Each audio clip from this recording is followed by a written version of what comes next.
All right, we'll go ahead and get started. Welcome everyone today. My name is Tara Peitzer, and I am the Director of Marketing Communications at Giveffect. We are very excited to be partnering today with one of our great partners, the Giving Block. So with that, I will hand it over to Alex and Carl. Oops, I'm actually on mute, I realized. But yeah, thanks for having us today. We're excited to talk a bit about crypto philanthropy and how we've been working together with Giveffect. Before we jump into it, I'll do a quick intro. And if you do have questions throughout the presentation, please do put them in the Q&A. We'll wait to answer them at the end, but you can put the questions in the Q&A at any point. So some quick background, I'm Alex Wilson. I'm one of the two co-founders of a company called the Giving Block. Our focus is really on crypto philanthropy. We are the primary platform working with donors and nonprofits on crypto philanthropy. We're working with over 2,000 different nonprofits at this point. It's grown really, really quickly, and it's really all shapes and sizes of nonprofits that we work with. The big difference of what we do versus pretty much everyone else is that we're really focused on actually fundraising crypto rather than just accepting it, which I'll touch on a bit throughout the presentation. But if you've heard of the term crypto philanthropy, that's a term we came up with. We've got Crypto Giving Tuesday as well, the Crypto Giving Pledge, NF Tuesday, and a lot of other campaigns. But with that, I'll turn it over to Carl for a quick intro on himself and Giveffect. Excellent. My name is Carl. I'm a nonprofit solutions consultant with Giveffect, and I have over 20 years of working with nonprofits with a particular focus in volunteer management and capacity management for nonprofits. Giveffect, of course, is a software company specifically designed to provide nonprofits with a single source of truth, a system, of course, that they can certainly utilize to gain a 360-degree view, of all constituents and their activities within a nonprofit, absolutely to grow their nonprofit. Giveffect has a 10-system software system, and it's more than just a CRM. It's truly an all-in-one nonprofit management software. If we can go to the next slide. Giveffect truly is a connected system. It is powered by smart automation. And what we are endeavoring to do through that powered smart automation is to increase our customers' revenue by as much as 32% and save them by as much as 30 hours each month through our platform system. So these are just some of the systems that we provide within our platform software. Awesome. All right, so quick review of the agenda. We'll start with a bit of an intro to crypto, give you the basics. Then we'll move into an intro to crypto philanthropy. Then we'll talk about end of year giving, which is always really big for crypto, especially in December. And then at the end, we'll show some examples of how this actually works and how you can get started. So part one, intro to crypto. So one of the things we always like to give everyone context on is the size of this market. People tend to be surprised when we tell them there are 300 million people in the world using crypto already. I think that's a lot more than people would have guessed probably. And for the sake of comparing it to a few other things like Charles Schwab and Fidelity, I mean Charles Schwab for their brokerage accounts have roughly 34 million users that trade stocks on their platform. Fidelity has roughly 83 million people that trade stocks on their platforms. And Coinbase, which is the largest US-based cryptocurrency exchange, has over 100 million users. So my guess is that everyone here has probably heard of Charles Schwab and probably heard of Fidelity. Some of you have maybe heard of Coinbase, but not everyone. And they are surprisingly large. So just that one exchange has over 100 million people. So pretty huge donor demographic for nonprofits to be tapping into and thinking about. The second piece, beyond how many people are using it is, of course, we get this all the time. Well, are these people using it actually transacting large amounts? And if we compare Visa, the largest credit card payment network, Visa settles about $10 trillion in transactions a year. And Ethereum, which is the second largest cryptocurrency, settles roughly $11 trillion in value per year. And Ethereum is just one of many cryptocurrencies, but it's, the reason we point this out is that just one cryptocurrency is already doing more transaction volume than Visa is. So hopefully, between the large user base and, how much value is being transacted on these networks gives you a sense of the size of this donor demographic and ultimately the opportunity. Next piece is, who are the users? All right, there's a lot of them, but they tend to be on the younger side, which tends to be very appealing for our nonprofits. 94% of crypto users are millennials and Gen Zs. So if you haven't had someone come knocking on your door asking you to donate crypto, the reason is probably because they are younger donors. These aren't your traditional donors that are mailing you a check every month. These are donors that,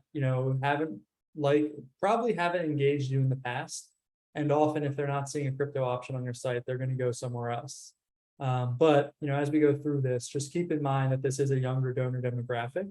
And ultimately, as time goes on, that'll shift to kind of normalize with the general population over time. But at least for now, it's pretty heavily concentrated on the younger side. And when we tell people that, they always say, well, younger people donate less, right? Well, in this case, that's not true, although in other cases, not involving crypto, it is.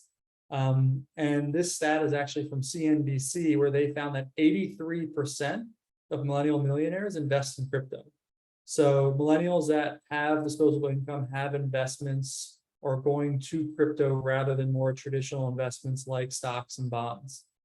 And one of the reasons this is so important is because, over time, there's going to be a lot of wealth shifting to these younger demographics. There's a lot of boomers and other later generations who are going to be passing down their wealth, and it's going to be trillions of dollars over the next couple of decades. So, because millennials prefer crypto over other traditional assets, they're going to be increasingly putting a lot of their money into crypto. So naturally, that's going to be one of their preferred ways of giving. And then, Carl, this is one we talked a bit about. I think a question you and I both get a lot is, well, we've heard about crypto, but, isn't crypto down a lot right now? Get that often, yeah. Yeah, and I think it's important to look at this over multiple years and really put it in perspective of what's happened, not just this year, but let's see what's happened over the last 5 years, the last 10 years. This isn't just a flash in the pan. Crypto is the best performing asset class of the last 10 years, literally outperformed everything. If you bought $1,000 worth of Bitcoin back in May of 2013, it would be worth $260,000 now. It was at one point worth even more than that. So you might see some headlines where, yeah, Bitcoin's down, crypto's down, stock market's down, a lot of things are down right now, and crypto is known for being volatile. But interestingly, I think when people hear about volatility in crypto, they assume it's volatile downwards, but not upwards. So the volatility plays both ways, of course, and in the long term, it's actually more volatile to the upside than to the downside, which is why you see this, multi-year, year-over-year increase. Every time it has these big corrections, it tends to bounce back with a new all-time high. But I would expect it to be relatively volatile in the short term, at least. And that's one of the reasons we allow all of our clients to have all their crypto automatically converted to US dollars as it comes in. I think it's worth saying what the latest figures suggest that the newest or the fastest growing group of millionaires are those who hold crypto. So yeah, exactly. It's pretty staggering when you look at some of the numbers of where wealthier people are putting their money.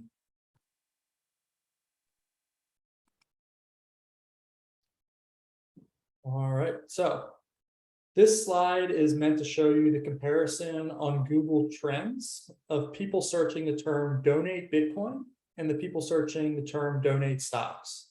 So over time, there's an increasing number of people searching terms like donate Bitcoin. And right now, there are as many, or in some cases even more, depending on the time of year, people searching the term donate Bitcoin. Globally, there's even more people that own stocks than Bitcoin. Stocks have, of course, been around for a lot longer, but in the past, stocks haven't been super easy to donate.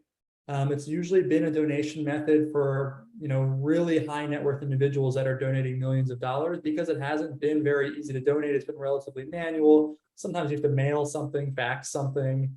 It's a bit of an antiquated system. So crypto is a nice combination of having the same tax benefits of stocks, which we'll get into in a bit, plus the convenience, which is why we're seeing so many people looking for different ways to donate donate Bitcoin and crypto. All right, so really quick, not going to spend too much time on what crypto actually is before we get into more of the crypto philanthropy topics.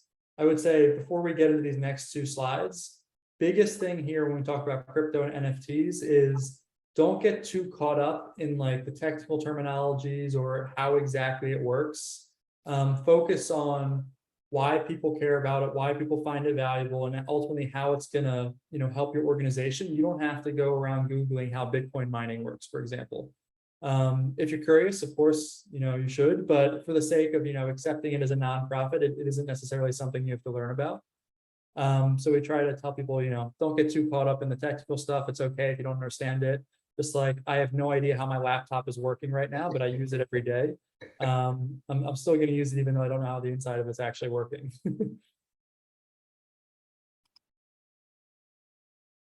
So real quick on what is crypto, there's a couple key characteristics that have made it very different and also very popular than traditional fiat currencies like the US dollar. One thing you'll hear a lot, especially about Bitcoin, which is, the first cryptocurrency and still the largest and most popular, is it actually has a fixed supply. So there will only ever be 21 million Bitcoin. There is no, company or country backing it that can suddenly say, we want to have, I don't know, 25 million instead of 21 million. It will always be 21 million, and that's written into the code. You can't just go change that on a whim. So we've seen a lot of people turn to it as a hedge against inflation, especially when, inflation has picked up and there's been a lot of money printing around the world. And one of the other really big benefits is that it's 24/7. There is no, market open, market close, or anything like that. It's truly 24/7 because it is traded around the world. So even if you get a donation in the middle of the night, it can still be automatically sold for cash. You don't need to wait for the market to open or anything like that. And with crypto, it's really transparent compared to cash. There is a record that is public of every single Bitcoin transaction going back to day one. So you can literally follow the money. It creates this immutable audit trail that is really unique and brings a totally new level of transparency to money.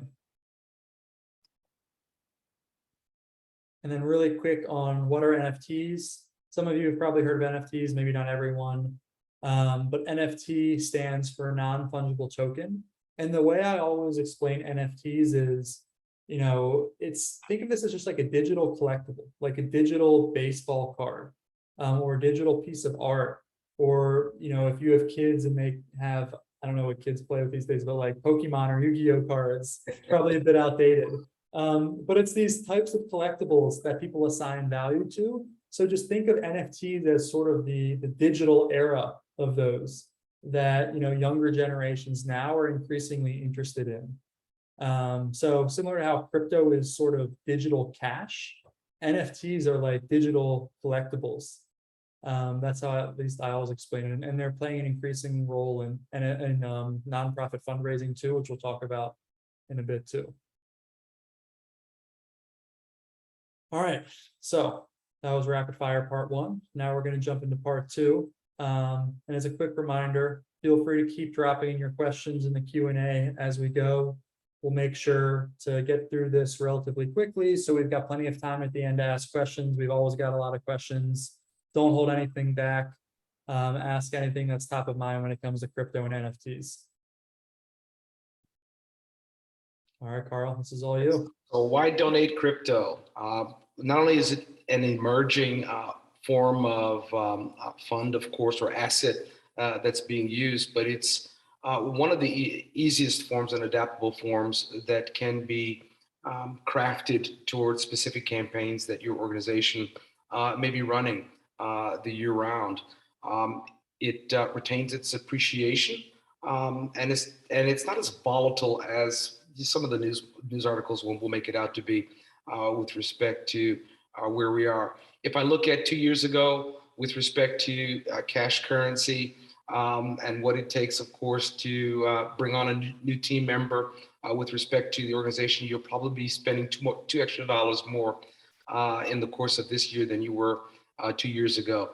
Not so certainly with Bitcoin that holds its value relatively nicely with respect to giving campaigns. So crypto not only is a great a tool to use, but particularly for millennials and Generation Z, it is becoming the most popular way to give. And just by way of an example of that, I don't know a young person now who's doing Cash App without using some type of cryptocurrency to send to their friends and peers. So it's becoming a very popular way for young millennials who are millionaires to give, and not only to give, but to increase the size of their gifts to organizations as well. Next slide. All right. So this is just a quick overview of some of the nonprofits we work with. I think, Carl, right, you get this question a lot of, Yeah, we get asked a lot about our clients' use of crypto. Feeding America, known the nation over for feeding families and communities, is utilizing crypto, particularly one of our customers, Food Bank of Iowa, which stands out. You'll see some examples of their use here today, are utilizing cryptocurrency to speak to their fundraising efforts and their end of the year campaigns in particular as well. And we'll take a look at that as we proceed throughout our conversation here today. Yeah, and the other thing I'll touch on briefly too is, we love to show off some of these, well-known logos of large nonprofits like St. Jude, like a Save the Children. But this isn't just for large nonprofits. We love to show those off because it helps legitimize it, of course. But the majority of nonprofits involved in crypto philanthropy end up being the smaller and mid-sized nonprofits. So if you are smaller and mid-sized nonprofits, this is still for you. This is really for all shapes and sizes of nonprofits. And you'll see this can be for traditional nonprofits, it can be for faith-based, it can be for schools, it can be for institutional DAF programs, really everything. Yeah, I just as a note here too, it's great to see my alma mater on here, University of Maryland, which I have noticed here in 2022 has completely shifted its appeals from dollars literally over to crypto as well. So major move, major shift these next couple of years and into the next decade as well. So yeah, University of Maryland's been awesome to work with. They're really doing a great job. All right, so a little bit more data on who the crypto donors are. You've heard us say now that they tend to be young, they tend to be wealthy, but they also tend to be really generous. So yep. Fidelity's done some great research on this and found that ultimately people that have crypto on average are more generous than people that have stocks and other traditional investments. And it found that 36% of crypto investors, that crypto investors are 36% more likely to donate $1,000 or more than traditional investors.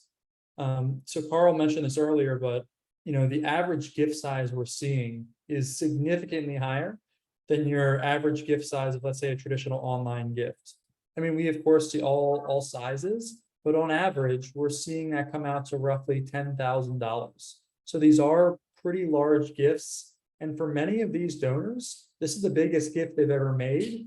And because they are younger, they often don't have relationships with nonprofits. So they're really early in their philanthropic sort of journey in their relationships. And this is the first time they've been able to give sizable donations. And we're finding that these donors end up being net new donors and net new dollars for the organization because they're only giving in crypto.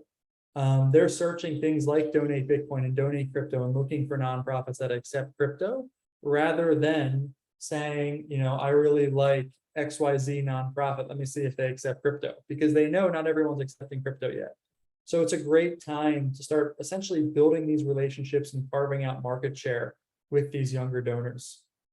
Hey, Alex, there's a question here from Beverly who asks, most traditional donors have a preference for giving locally? Do donors who donate crypto have a preference for local versus national versus global?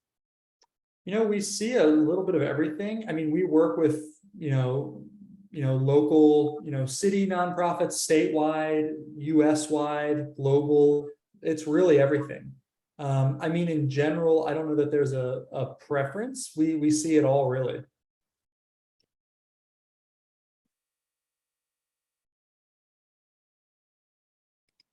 Excellent. So what is crypto philanthropy? To crypto donors, of course, crypto philanthropy is the most tax efficient way to give.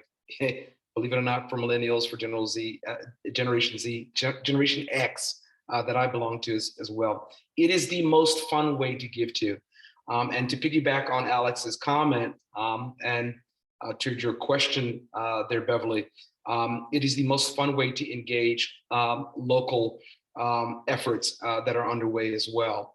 To nonprofits, of course, crypto philanthropy is revenue today, revenue that I get to see today and utilize today. And it's also a way of future-proofing major gifts. Future-proofing, just a word on this, in a world with ever-shifting, of course, challenges, things like natural disasters, municipal budget crises, food shortages, nonprofits, of course, have to be able to evolve and raise funds very quickly. And they must also be able to, of course, to take their ability to raise these funds very quickly and put these funds right back to work within their communities. And fortunately enough, crypto philanthropy ensures that nonprofits are able to pivot fairly quickly with the ability to raise funds and then to execute those funds out as well. And of course, during times of uncertainty and crisis, some donors will have the tendency, of course, to pull back and others will give. So it becomes absolutely important to diversify, of course, your fundraising streams. By accepting cryptocurrency, we are allowing our customers, or our customers are able to ensure future-proofing, and just in terms of their ability to raise revenue. And most importantly, open doors to entirely new communities that have been relatively hereto untapped, particularly millennials who are at this time giving heavily and giving largely in one sitting, so to speak. So. Awesome. Yeah, and on the fun piece, nonprofits, it's always difficult, I think, to stand out in a pretty competitive field like nonprofits. And crypto is just like a fun, new and exciting thing that gets people fired up, right? Like nonprofits get a ton of engagement on social media when they post about crypto. One quick example I'll share is one of our clients, American Cancer Society, posted that they're now accepting Dogecoin donations, and it was their best performing tweet of all time, besides a few celebrity related announcements. I mean, it went totally viral. They got over 10,000 shares on Twitter. It was crazy. I'm curious, Alex, now that you raised that, how many different types of cryptocurrencies are there? I know we'll get to this in a moment. Yeah, I mean, at this point, thousands of different cryptocurrencies out there. We only accept ones that we've vetted. Right. So we can accept, it's growing every day, but let's call it roughly 200 different cryptocurrencies, but everything we accept, it has to go through a vetting process, has to meet compliance standards. But there are thousands out there.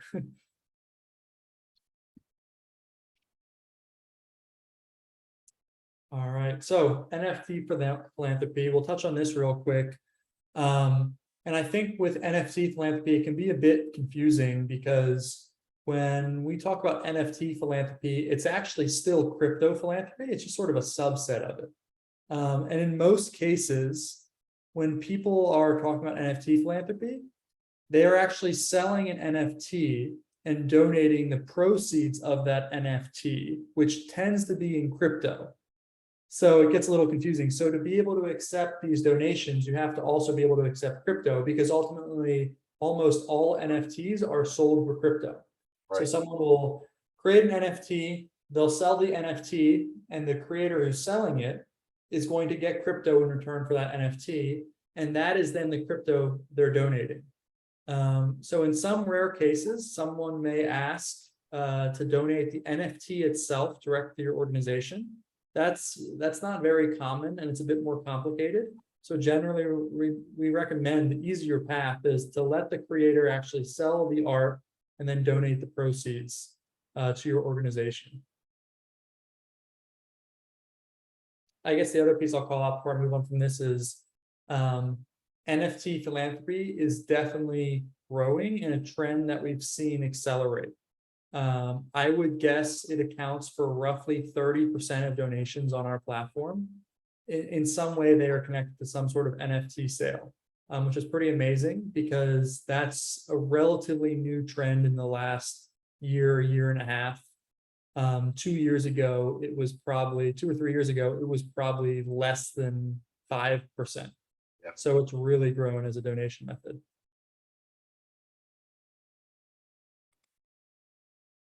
Excellent. Where is Crypto Philanthropy going? Donation volume, of course, is way below where it should be given the size of the community and how much capital is tied up in it. What Giveffect is, of course, is offering, for example, is automated tax receipting that is instantaneous, just as instantaneous as receiving your cryptocurrency. So that we're educating, of course, or you're educating your donors that are donating through Crypto Philanthropy, the effect, the tax benefit, of course, of donating to your organization. And it's in no way minimized from traditional forms of donating like cash and or check or even in-kind donations. And in greater respect, it is maximized as a lot of the wealth that's being transferred, of course, from baby boomers to millennials are being seen and most visible in crypto investors. So crypto philanthropy, to say the most here, is the emerging part of the new donor management segment for nonprofits. So. Awesome. Yeah, and when we talk about the size of this market, I mean, it's still so early. This is still a relatively new concept. I mean, we mentioned that we're working with roughly 2,000 nonprofits, but that might sound like a lot, but that's small relative to the over 1 million nonprofits in the U.S. So there is a pretty unique early mover advantage here to being one of the earlier ones to basically carve out market share, because there are so many crypto users and so few nonprofits kind of competing for this donor demographic. So it's a really unique opportunity to get involved early. I think it's worth saying here too that with 20 years of nonprofit experience, you should start looking for, and I recommend even in my conversations with customers, you should start looking for those who've got some working familiarity with crypto philanthropy. Because it is going to be a mainstay in philanthropy for the next, I would say, 100 years. That's my opinion. Yeah, maybe forever. We'll see, right? Yeah. All right. So next is part 3. We're going to talk a bit of end of year fundraising. And first, we've got your slides, Carl. Great. So an important feature of crypto philanthropy is still a mainstay as part of philanthropic giving and retainment and appeals, and that is relationship building. Year-end fundraising doesn't just start in Q4, as we all know. It starts at the beginning of the year, cultivating those relationships very early on, being able to track those relationships so that when it comes time around Q3, Q4, when our major fundraising efforts tend to be underway in the nonprofit world, you've cultivated a sufficient enough relationship that you can now build that ask or make that ask as well. Many nonprofits, of course, struggle with not having the best technologies in place to support them. Common struggles, of course, include outdated CRMs that are not necessarily even bringing into focus crypto philanthropy as well. Instead, through Giveffect, we want you to consider ways that you can achieve that 360-degree view of your contacts, be able to tag them, be able to track your engagement throughout the year, as well as building out the diverse means of interactions that you're having prior to making that ask to your donor. Let's go to the next slide. All right. also part of philanthropy, and now a new addition in philanthropy itself will be personalized communication. No one wants to receive a generalized communication. Donors want to be able to feel like and continue to feel like you are speaking uniquely to them. And a CRM that does not address that is not effectively doing that work. There's no other group like millennials who like to be spoken to uniquely and who don't read paper anymore. They want to see those electronic communications coming through on their phone and through their email as well. And you want to be able to personalize that communication through Giveffect, whether you're crafting an email, whether you're sending out a text message. You want to be able to craft in one general message that you're going to craft that speaks to your entire audience by providing them, of course, with giving summaries and suggested amounts, as you see there on the second picture there of the screen, as you craft those still traditional email newsletters, as well as you see there on the left, that picture on the left with the cat for the Humane Society. So that smart automation in Giveffect is pulling those suggested amounts, looking at your donors' overall history and suggesting what they can give as well. And then three, most importantly, besides the ability, of course, just to personalize communications, that next slide, you want to have compelling campaign pages that have easy checkout flows. No one wants to go through a checkout flow that has 7 pages to it, especially millennials. You've got 7 seconds to capture our attention, to focus the message, and then grab that ask or make that ask of us as well.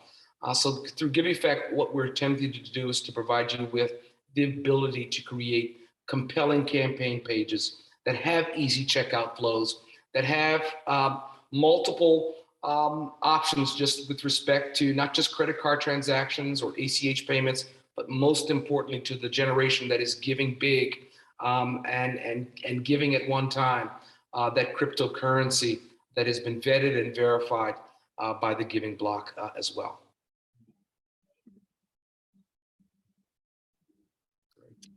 Right. And so with cryptocurrency, you want to make cryptocurrency easy for your team. I know that Alex has some comments he wants to make here on this as well, but don't neglect your donor needs as well. Donors, Beverly, you asked the question earlier, do donors give to local or national or global? Whether they're giving globally, nationally, or locally, they still want to give to those interests that are near and dear to their heart. So you want to be able to customize those campaigns and provide that crypto fundraising option for things like capital campaigns, your technology capacity updates and investments. I don't know a millennial yet that doesn't like to hear about improvements to technology, and they'll give readily to those as well as special and emergent crisis campaigns like hurricane recovery that is currently underway in the state of Florida. And we're seeing a large contribution and flow of cryptocurrency as a result of that. So don't just accept crypto, explore, uniquely build your fundraising efforts around it. Yeah, that's, you nailed it. The biggest piece on this is always, we've seen so many nonprofits accept crypto, but not fundraise it. And there's a huge difference in the outcomes for the organizations that actually fundraise it. And the example we give here is, right, like imagine having a way to accept major gifts, but not actually having a major gift strategy. Yeah. You can't just add this button and then just like wait for the money to come in, just like you can't have a regular donation page to accept credit cards and then do nothing, right? You have to actually think about, all right, who are we going to tell? How are we going to tell them? When are we going to tell them, right? How are we going to connect with donors? So just like you have strategies for fundraising from certain demographics, whether it's individual giving, major gifts, planned giving, whatever it might be, start weaving crypto into those plans. It doesn't need to be some sort of like total makeover or takeover of your existing plans, but just start layering it in, right? Maybe it's something as simple as, you have an annual gala, and you add in an announcement that this year you're now also accepting cryptocurrency at the gala.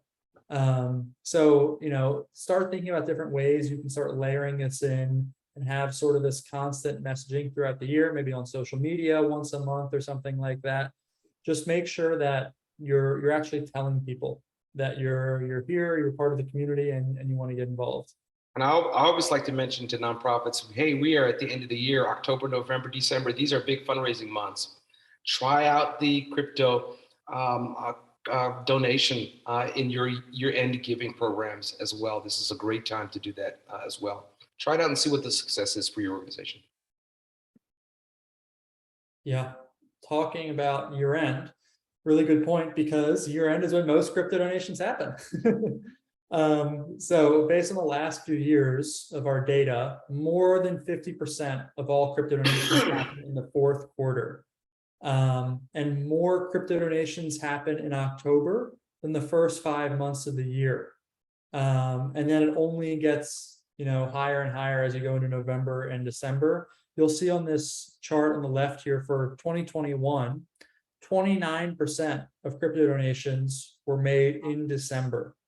So really, really important to be thinking about this for these last 3 months of the year, especially for December. But like Carl mentioned earlier, this isn't just okay, we're going to fundraise 1 month of the year kind of thing. You do have to fundraise year round and be thinking about this year round, but this is, just one of the more important time periods of the year. And your hard work from the rest of the year really starts to pay off in Q4, but it's certainly not too late. October, November is when we have the most nonprofits signing up to start accepting and fundraising cryptocurrency for the first time to prepare for December. Definitely by far the most popular time for nonprofits to get started. This last piece will be, let's see, I'm trying to remember. All right, yeah, so this last piece we'll talk about the communication strategies and how we're going to message the donors. The first piece is how you actually target these communities. I mentioned earlier, just like you target different donor demographics for other ways of giving, same thing with crypto. Crypto has a lot of different cryptocurrencies out there. Each community is a bit different. Some people love Bitcoin, some people love Ethereum, some people maybe want to use stable coins. There's a lot of them out there. And, we'll help you with that strategy of, all right, how do you identify these different communities, these different pockets in the industry? How do you kind of talk their talk?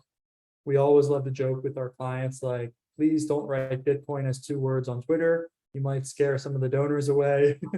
So kind of the do's and don'ts of the industry. Yeah. The other thing that I like to mention here, just in terms of targeting your communities, think about your end of the year campaigns as well. And as you blend in these crypto campaigns with Giveffect, Giveffect is going to provide you the ease with which to build these campaigns. Literally build them within 7 minutes, 2 to 7 minutes. Call it something like Tales from the Crypt. We're here in the month of October, and talk about the successes of donations being received from your crypto donations, and then duplicate that campaign year after year of every month within Giveffect. We provide the ease to do that, and the Giving Block is providing you the ease with which to capture that as well. So target your communities with a particular message. Again, Tales from the Crypt. Yeah, I love that. Might have to steal that name. It's pretty good.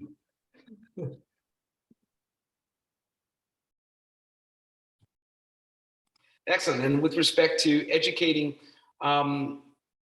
your donors about the taxes, of course, on donations, because there is this is still new to the nonprofit philanthropy giving area. There's always some question about what's going to be the benefit of me providing the crypto. Is it tax deductible? Some people who are investing in crypto may be unsure exactly about how crypto works from a tax perspective. Giveffect is going to provide opportunities for nonprofits, of course, to communicate via tax receipts the benefits, of course, that donors will imbue, of course, to themselves, and even the contributions that they're making to things like their capital campaign or end of the year campaign, or just a simple donation campaign like a food basket fund or a holiday basket program that you might be generating as well. Through Giveffect, of course, will provide that opportunity to communicate to your crypto donor, again, through tax receipts the benefits of their donations to your organization. So third piece here is creating content that crypto users like. This is similar to your other fundraising that you're already doing, right? Your donors want to see content that they care about and that they like, whether that's showing the impact, showing your support or appreciation of your donors. Same types of concepts apply to crypto. It might just be done in a slightly different way. Use the information you've collected from Giveffect to help you figure out what that strategy should be and how you should keep in touch with those people. And it can be, it doesn't have to be anything too complicated, but even simple things like keeping in touch with your donors and putting out messages on social media saying, thank you so much to the crypto community for supporting us with your generous donations. Taking part in crypto fundraising campaigns and helping spread the word. It's a lot of things you're probably already doing with just minor tweaks to change it for the crypto audience.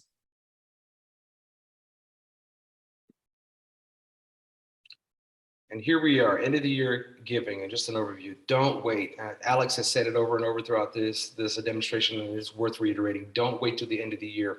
Start tracking your interactions with an effective, seamless CRM. Start tracking those relationships. And then as you conduct and make those asks throughout the year, of course, track that through the Giveffect platform as well. But I can't emphasize rather enough.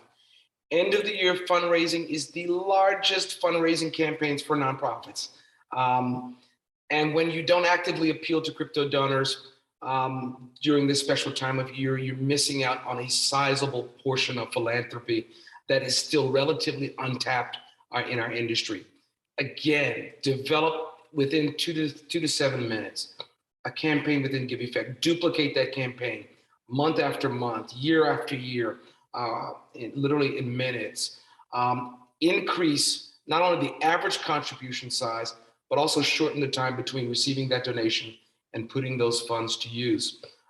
Just like when you're appealing to any other donor through any other campaign, you can actually personalize your communications through Giveffect and detail the impact that you're making through the crypto donations being received through Giving Block through your system. Again, don't wait till the end of the year. Personalize your communications. Consistently put your CTAs in front of your donors. Take Crypto Giving Tuesday seriously and market those efforts around those cryptos.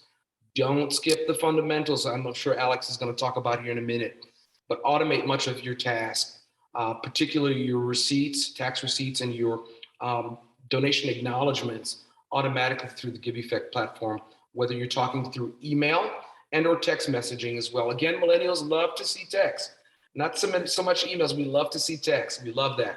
We'll even brag and send those off to our friends as well and encourage our friends to give in that respect as well. So don't stop in January. Keep it going all year long. Awesome. No, that's a great recap of this.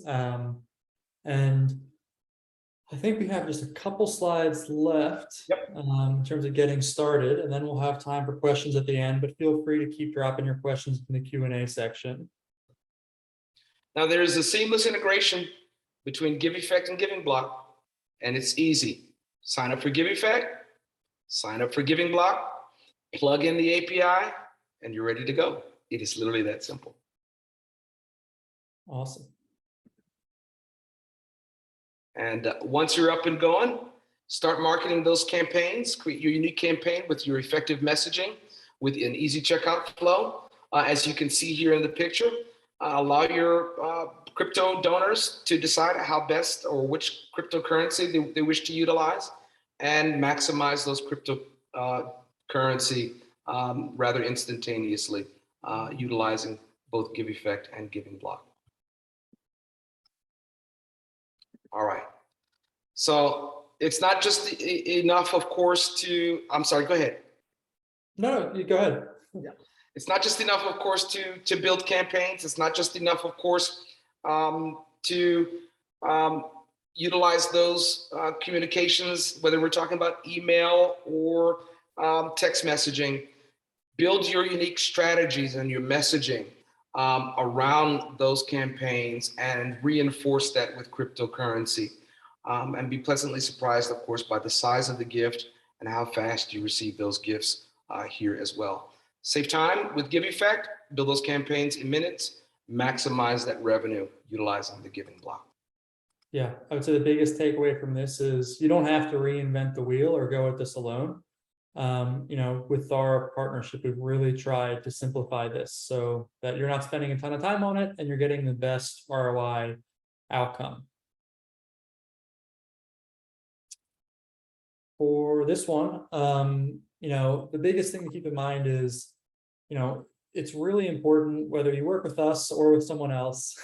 I mean, you want a partner who knows what they're doing is really what it comes down to. There's a lot of ways you could kind of mess this up or do it wrong. And there's really no substitute for working with organizations like Giveffect and the Giving Block together that have a lot of experience with crypto philanthropy. Not everyone has experience with crypto philanthropy. So make sure that you do choose a partner that has that experience. And Alex, I like this one. A successful nonprofit doesn't just accept crypto. Fundraise crypto. Build all of your efforts around that. And it's simply not enough just to have a fundraising campaign. Make sure your funding campaign speaks to the audiences, of course, that you are appealing to. So again, don't just accept it. Fundraising. Love it. All right. So what it all comes down to, now's the time to get started fundraising crypto. And as a quick recap, just to show you how quickly things have really taken off in crypto philanthropy. 2 years ago, in December, we had just 100 nonprofits accepting crypto. At the end of last year, we had roughly 1,000 nonprofits accepting crypto. And at the end of this year, we're expecting there to be over 4,000 nonprofits accepting crypto with us. I just want to reiterate how important these final months of the year are. So much fundraising happens in October, November, and especially December. And we're on track for another record year. I mean, we're already way ahead of where we were last time this year in terms of crypto donations. So, I think Q4 is going to really, be amazing.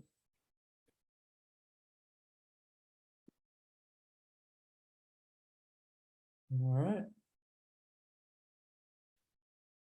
You know the steps, how to get started. Talk to a representative from Giving Block, talk to Giveffect as well. We've got the ability for you, of course, to demo both of our products as well. And once you're approved, of course, for crypto, usually within 48 hours. With Giveffect, it's usually within the same time frame as well, 24 hours. Plug in that API and literally create your donate crypto page. In Giveffect, that takes under 2 minutes to do, and then begin announcing publicly that not only you're accepting crypto, you're fundraising crypto as well.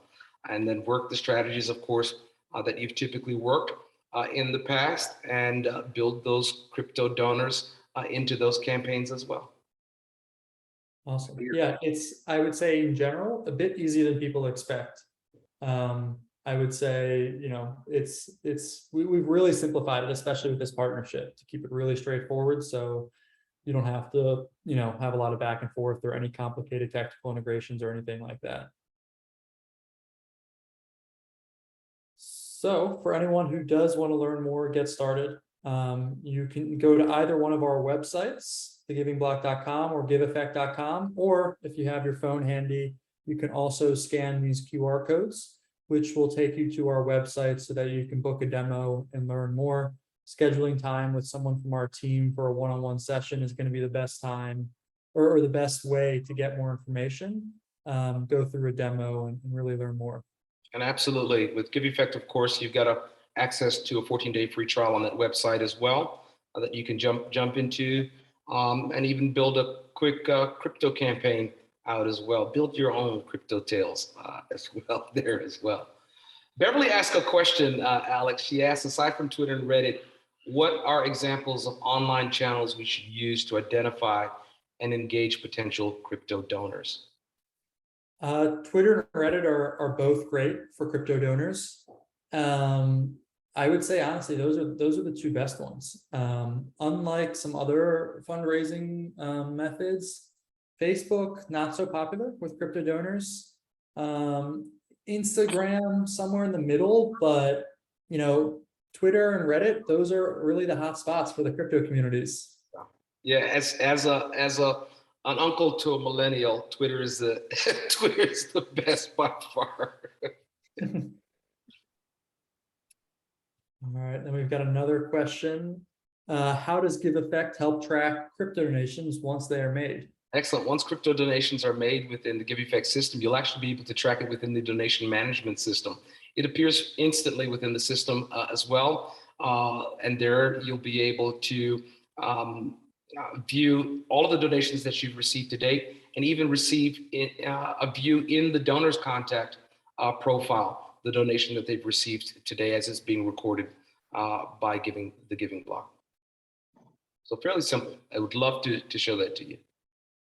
Awesome. And feel free to keep dropping in any other questions you have. I'll repeat one of the questions we got earlier, which was a question on, do donors who donate crypto have a preference for local versus national versus global giving? We haven't seen a huge preference emerge for giving locally. I mean, we've certainly seen lots of local giving, but we've also seen lots of national and global giving as well. So it's really a mix of all three of those. I wouldn't say there's necessarily a preference for one over the other. And then Elise asks, how does the Giving block convert crypto to dollars? Great question. So we've got an automated system that as soon as we see the crypto come in from that donor, it's sold for whatever the current crypto value is. So crypto is being traded 24/7 all around the world. So we're able to sell it on the open market for whatever the current value is at that time. It gets converted to US dollars, and then that cash balance gets wired to your bank account. Another question from Paul Peters. Where do you find the crypto options in Giveffect and set up a demo? It's actually located in the donation setup screen within the charity settings within the Giveffect platform. For more assistance, you can actually reach out to your account executive directly in the chat box, or you can email or call us at Giveffect, and we'll be glad to point you in the direction that you should go to there in your Giveffect login. Great question. Thank you.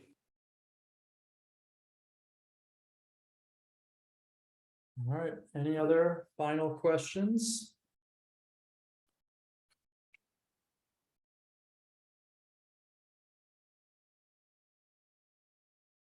All right. Well, if you do think of other questions afterwards, of course, feel free to reach out and contact us. And thanks for joining everyone today. Hi again. Thank you. Oh, sorry. Go ahead, Carl. I was going to say, it's been a pleasure, Alex. We've got to do this again. Yeah, for sure. Big thank you to everyone for joining today. Again, please do take us up on the offer to do a one-on-one conversation or demo with both the Giving block and Giveffect. So again, you can use the QR code right here or just contact each of us via our websites. And we will share a recording. So please stay tuned. Thanks again for joining. Thanks, everyone. Have a good one.